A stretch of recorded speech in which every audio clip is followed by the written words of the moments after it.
On m'a inculqué l'art comme étant une notion qui devait remuer chez les gens.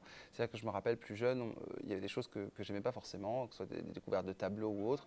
Et je me rappelle en parler avec des professeurs en me disant, ben voilà, j'aime pas particulièrement. Et souvent les retours qu'on me faisait, c'est que c'est pas grave en fait d'aimer ou de pas aimer véritablement. En fait, la question elle est pas là.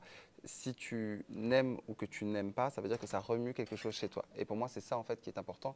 Et je pense que c'est ce que j'essaie du coup de faire au travers de mon drag. Et forcément, quand on voit une drag queen qui fait du rap, c'est quelque chose qu'on n'a pas forcément l'habitude. Donc ça crée un petit peu une sensation je dirais pas de malaise, mais en tout cas d'une forme de curiosité qui moi m'intéresse beaucoup. Si, j'ai pas envie de faire quelque chose qu'on a l'habitude de voir, auquel on s'attend, sinon c'est pas excitant pour moi.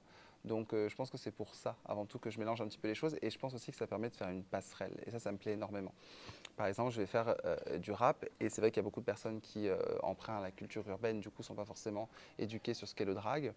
Et comme ils aiment le rap, bah, ils vont du coup forcément un petit peu s'intéresser au drag. Ça va les ramener en tout cas dans cet univers-là. Et à l'inverse, j'ai aussi des personnes du coup qui sont éduquées sur les questions queer et nos combats, mais qui n'écoutent pas forcément beaucoup de rap à cause des discours misogynes, transphobes, etc. qu'on peut trouver à l'intérieur. Évidemment pas partout, je ne fais pas des généralités, mais ça existe malheureusement.